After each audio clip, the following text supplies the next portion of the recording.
Now, Sean McCormack is a vet and wildlife conservationist with beaver fever in a way we have never seen before. He's the founder of Ealing Wildlife Group and project leader for the Ealing Project, an initiative that set out to find a natural solution to the flooding issues faced by many areas of London. In simple terms, he wants to bring the beavers back. He's on the line now from a very hot London to chat about beavers, biodiversity and all the benefits. Sean, good morning. Doireann, it's great to be on. Thanks for having me. Delighted to have you. Sean, what was the driving factor behind setting up the Ealing Project? Can you take us back to the very start and how this came about?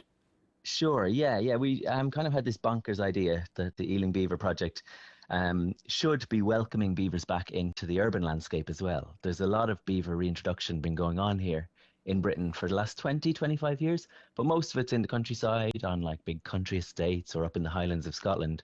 And I've spent a bit of time in Canada and seen beavers, in the urban landscape in Vancouver, for example, and I've seen beavers in Berlin and Munich. They're living side by side with people in towns and cities. And we kind of said that nature, access to nature is something of a kind of social justice issue. People in towns and cities need access to nature, but also practically there was an area where we live which was prone to flooding. And we knew the council had planned some massive engineering works to try and tackle that. And we went to them and said, how about a nature-based solution? How about we bring beavers back? Because it's only a matter of time before they come back to towns and cities in Britain, and learn to live alongside them. And maybe they'll alleviate flooding, with better than we could, and certainly at lower cost. So we gave it a go, and you know what? It worked. It's amazing. So sorry, how did they initially react to that when you came to them with that idea? Were they like, no, we're just going to, motor ahead with our engineering methods? How did you manage to convince them that this was a better idea? We were really lucky, Darren, because the head of parks at the time in Ealing on the council was a Canadian called Chris Welsh. And we went to him and said, Chris, we would love to bring beavers back to try and tackle that flooding problem.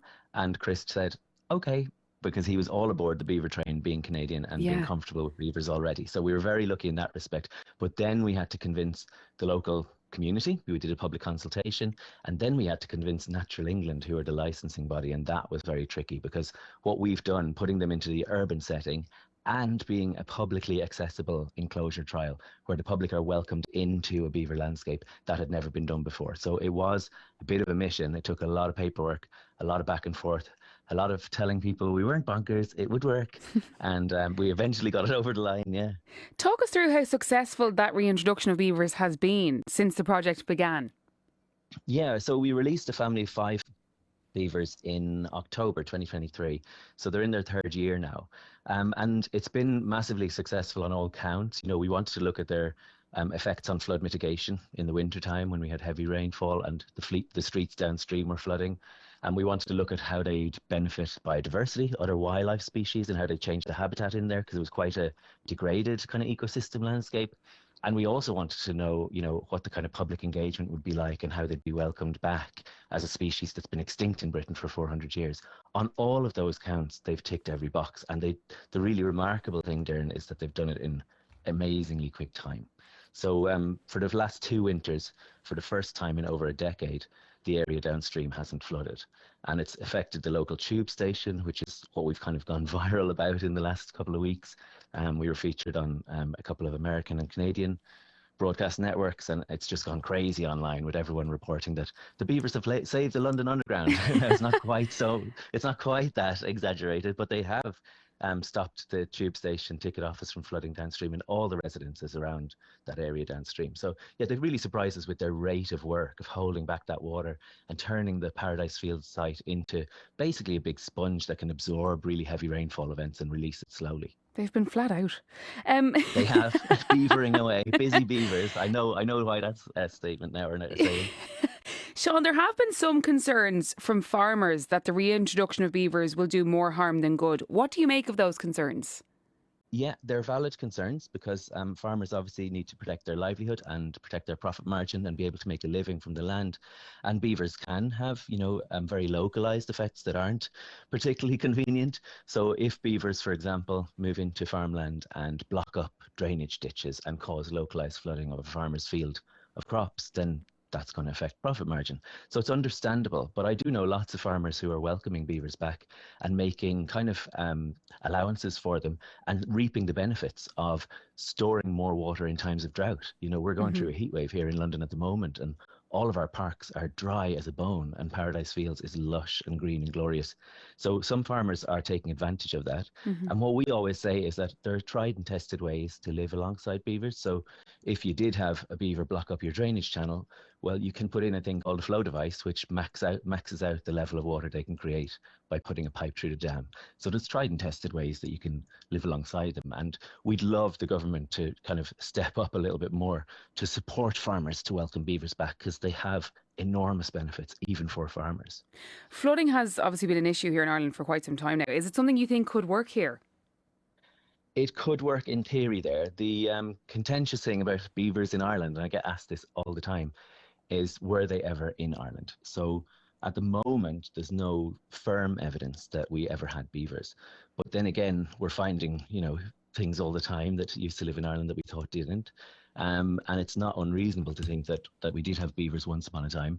And interestingly, I am talking to a few people in Ireland who are researching this, and there's some references in the old literature and folklore to what may have been beavers in Ireland. So they would certainly have beneficial effects, but the contentious thing is, do you kind of knowingly release what's regarded as a non-native species into an ecosystem? That can have effects that we don't realize until it's done. So Okay. at the moment, we need more evidence that they were there to even consider a beaver reintroduction in Ireland. Where did your love for beavers come from, Sean? I'm just a massive nature nerd. I was always obsessed with animals. As a kid, I became a vet and kind of moved into wildlife conservation. But I think early on, when I did my kind of student exchange in Canada and seeing them in Vancouver, I was like, oh, this isn't the wilderness species that I read about in books, in the wilds of Alaska or Russia and the fur trade. This is a species that was everywhere. And then I looked into like native North American kind of indigenous peoples' attitudes towards beavers and bison, and they were seen as a sacred animal because they provided incredibly biodiverse wetlands and lots of food and resources for indigenous peoples. They were seen as, a really, really special animal in the landscape. And just what they can do, they're called a keystone species. So they've just always fascinated me with how industrious they are and what they can do to transform a landscape and how much life they bring back as well. Yeah. And how does climate change factor into all of this then, and the environment? Like, is it making projects like this more urgent?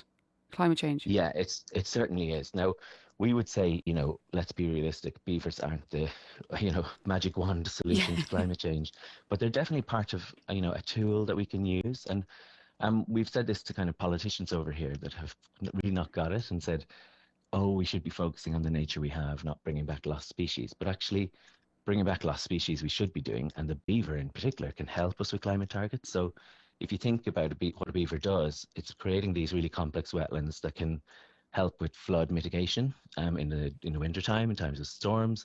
It can help with drought mitigation, which is going to get worse and worse over time by holding more water on the land. In North America, they're bringing back beavers to stop wildfires because beaver wetlands don't burn. So they act as kind of giant fire breaks in the landscape. Then they're helping with the biodiversity crisis, which often gets forgotten about, but like lots of our wildlife is in trouble, and beavers create the conditions for them to thrive as well. And also then carbon capture. So healthy wetlands can actually capture more carbon and cool the air as well in urban landscapes, but they capture more carbon than closed canopy woodland sometimes if they're healthy wetlands. So they're definitely a tool in our armory, and they're definitely something we should welcome back, but they really demonstrate that we need to embrace nature and nature-based solutions. Well, on that, do you think that wildlife conservation in general has maybe a bigger role to play in how we manage the environment? Yeah, I think we've kind of lost our way, if I'm honest. I think, to me, like immersed in wildlife conservation and running the Ealing Wildlife Group, in an urban setting in London for the last 10 years, I think the attitudes are changing, but they're changing slowly. And I think we've been so focused on ourselves for so long, and we're very focused on neat and tidy and straight lines and mowing everything and spraying things. We really have lost our way in terms of like how important nature is to us, because you can talk about it being this nice to have thing, but actually nature provides us with ecosystem services. It's providing us with beneficial insects that pollinate our crops and provide our food. Like, we need those insects at the base of the food chain for ourselves if we want to be selfish about it. We have, nature, healthy ecosystems cleaning our air, providing our oxygen, cleaning our water, all of these things capturing carbon. So I think we need to get better at planning in, if we're designing space, planning in like healthy ecosystems even into our urban areas, and access to nature as well. It's good for us mentally, for our emotional well-being. It's proven that it reduces stress. It's proven that we need it, and it's good for our health long term. The Ealing Project, it's a huge success, Sean. You must be really proud of it. I'm delighted. I go down there all the time. I was down last night and I saw our big mama beaver. She's a whopper. And I still pinch myself when I see them and see what they're doing. And if I miss, if I don't go down for a week or two, I go down and I'm astonished still at like the changes. They're constantly working. Are And, they? Yeah, it's really great. Yeah. What are they like? Like, do they have little personalities? Are they lovable? They're very lovable.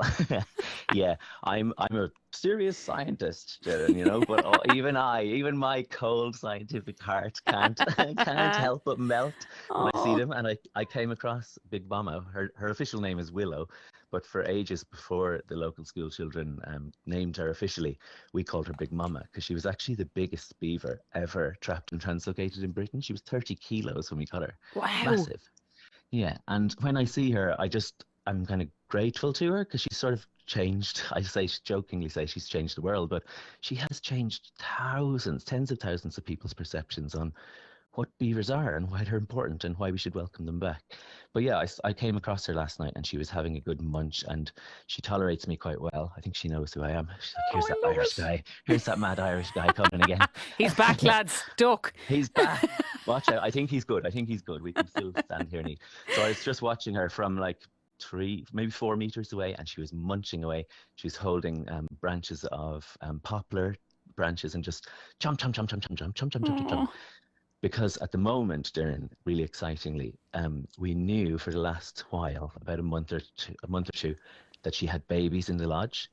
Because let's just say her womanly curves were larger, and she was carrying a lot of milk, and we were like, oh my God, she's definitely suckling babies in the lodge.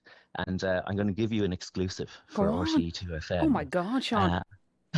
I've got BBC London coming tomorrow to film, so you get the audio exclusive. We actually had the babies appear out of the lodge for the first time this week. And stop it. Yeah, tiny little, like, talk about cute, tiny little beavers in miniature. They're like about the size of, maybe even smaller than a domestic cat, and they're really buoyant and fluffy, and they're just bobbing along on the surface of the water, and she's like grooming them and dipping them under the water and teaching them to swim, and then passing them branches of food, and they're munching away, and they're just so like cute. The cutest little thing you've ever seen. We've only seen 2 together so far, but I suspect there might be more. Yeah. Well, thank you for the exclusive, Sean. There you go. You heard it here first. Sean McCormack, vet, wildlife conservationist and founder of the Ealing Wildlife Group. Thank you so much for joining me this morning. No problem. Lovely to chat. You can see Sean's beaver work on the EalingBeaverProject.com or follow him on socials at that vet. Sean.